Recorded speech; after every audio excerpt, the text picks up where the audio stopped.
brothers and sisters. My name is Elda. I am a former elder of Jehovah's Witnesses.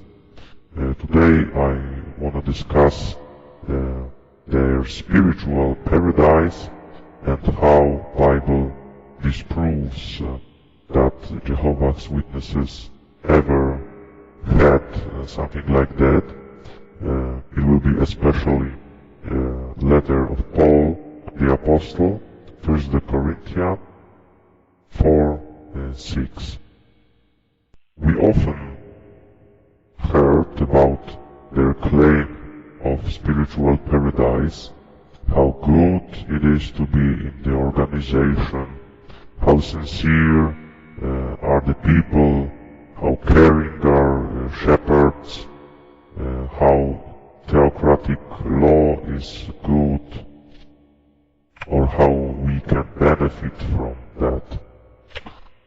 But the rank and file publisher do not know how much rules he have to obey. In branch organization procedure there is 1,177 rules. The elders also have shepherd book. By the way, in the moment it is actual in many topics. There are many add-ons, letters, and elders are required to write in the footnotes in the book today's explanation of governing body. I said that the Bible disproves their claim of spiritual paradise, and I think mainly about one verse. It's first to the Corinthians, chapter 4 and verse 6. I will read by analytical literal translation. Now these things, brothers and sisters, I transformed or applied to myself and to Apollos for your sakes, so that in us you shall learn not to be thinking beyond what has been written, so that you shall not become conceited, one on behalf of one against the other. Good verse, but how Watchtower Tract Society understand that verse? So they commented in the Watchtower 2008, 15th of April. This is paragraph 19 on the page 7. Title of the article is Repudiate Valueless Things. And after quoting this, do not go beyond the things that are written, they wrote, elders do not go beyond the things that are written in the Bible, and by extension, they do not go beyond the Bible-based counsel written in the publications of the faithful and discreet slave. Matthew 24:45-47. We can save ourselves and others much anxiety and grief if we honestly make decision only when we have been granted the authority to do so. It's authority question or matter now. So they think they have authority, and by extension this 1 Corinthians 4:6 is applied to Bible-based counsel written in the publication of the faithful and discreet slave. So for Jehovah's Witnesses, that fragment or passage means that the Bible equals Bible Bible-based counsel written in the publication of the governing body. That scripture should restrain from going beyond what is written in the Bible, but they understand that not necessarily. They can go beyond the Bible, because this is still Bible-based counsel of governing body. Acrobatic logic for me, but that is the present situation in the congregations. But what the Bible or many translations, how do they translate that passage? Don't go beyond things that has been written. For example, Bible in the basic English says here that it's not wise to go farther than what is in the holy writings. It is not wise. Wise and discreet slave did not or do not do wise, or not letting your thoughts go above what is written. It's derby. Their thoughts are haughty. They are not humble, and they showed that many times. Another translation, not to go beyond what is written in Scripture. Good News Translation. And they correctly understand. It is about Scripture, not about any self-appointed group in 20th century. Or Phillips, avoid the friction that comes from exalting one teacher against another. Not as Karl Klein said about Fred Franz, that he was the oracle of the slave, of the faithful and discreet slave, or of the organization. They exalt one teacher against another. There are many good translations. If you pay attention to the scriptures, you won't brag about one of your leaders at the expense of another. Or one Polish translation said that we should not, if I translate it, search out in the scripture something more than it contains. And it's very good. We should not search out something that is not here. So, by the way, such treating of the scriptures, it is eisegesis, or reading a meaning into the text, not trying to reading a meaning from the text, but it is reading a meaning into the text, and they go it all the time. But what are the effects of disobeying to that sound counsel from 1 Corinthians chapter 4, verse 6? Jehovah's Witnesses are bound to tradition. We denied that we do not are like churches of Christendom, that we are different, we are Bible-based, not tradition-based. But what Jesus said in the matter is more important. In the Matthew chapter 15, verse 8 and 9, he said, "It is in vain that they keep worshipping me, because they teach commands of men as doctrines." And that's what they always did and do. They teach commands of men as doctrines. What are the effects to rank and file or to the overseers in congregations?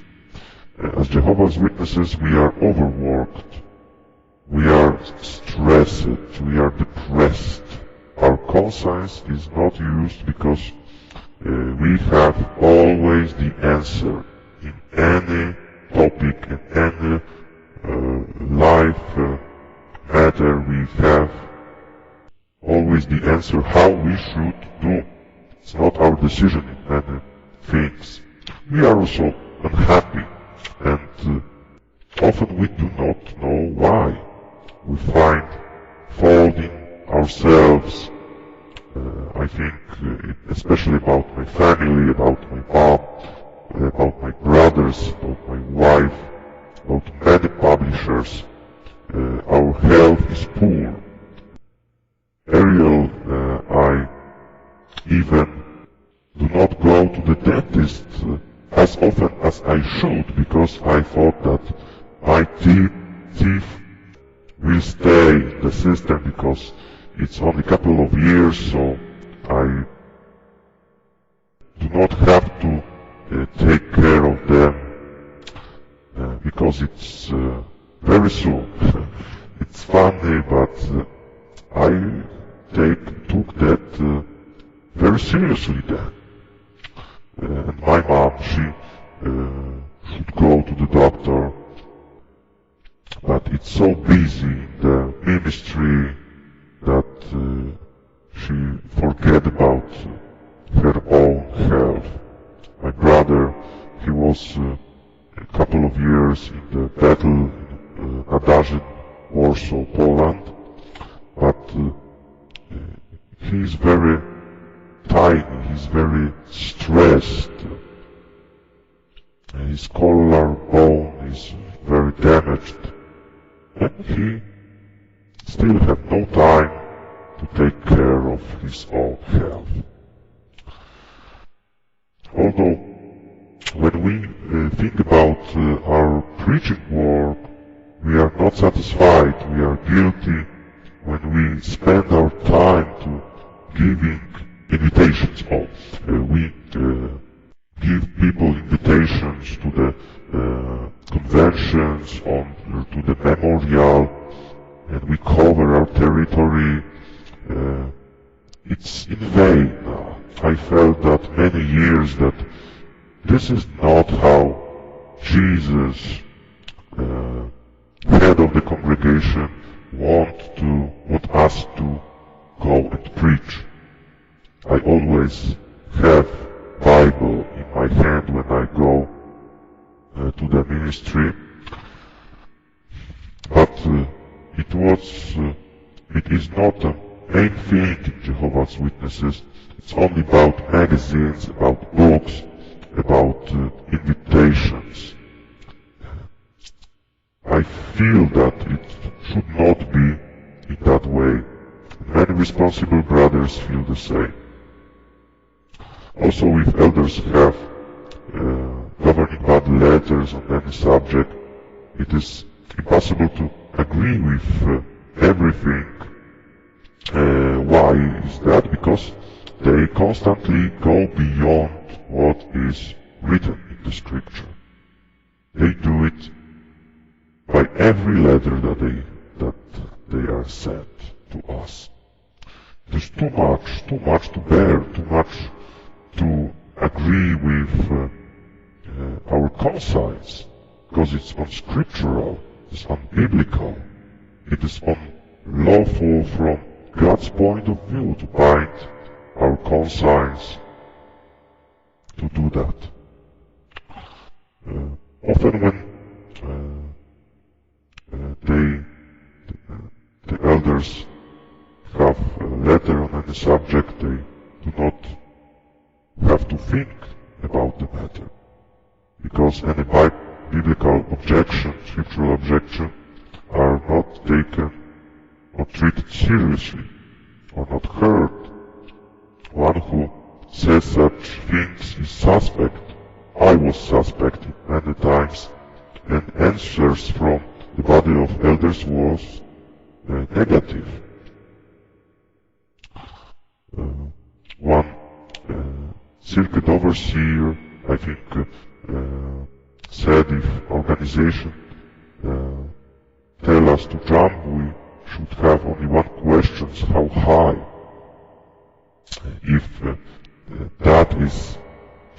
Jehovah's Witnesses spiritual paradise, I think that it's ill, it's madness. It's not about Christian freedom, it's evil. About Christian freedom there is some good verses in the Bible. I have three. James chapter 1 and verses 24 and 25. But he who peers into the perfect law that belongs to freedom, and who persists in it, this man, because he has become not a forgetful hearer, but a doer of the work, he will be happy in his doing it. And I think that Jehovah's Witnesses does not have a perfect law that belongs to freedom. They are slaves, they are bound and enslaved by governing body. The second passage is James 2 and verse 12. Keep on speaking in such a way and keep on doing in such a way as those do who are going to be judged by a law of a free people. And the New World Translation translated incorrectly because in the footnote it reads law that belongs to freedom. They suggest people, free people, but it is incorrect and it shouldn't be in the main text, it should be in the footnote instead. That law belongs to freedom, and we can and should act as those who are going to be judged by the law that belongs to freedom, or law of freedom. Jesus warned us before that once. In the Matthew 23, 1 to 12, Jesus spoke to the crowds and to the disciples, saying, the scribes and the Pharisees have seated themselves in the seat of Moses.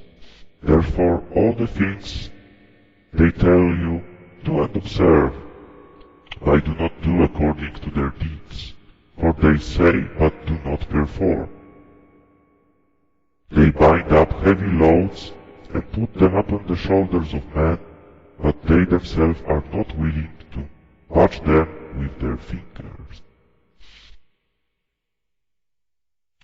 And this is the governing body responsibility. They are beyond retribution, beyond reproach. Thank you for listening. God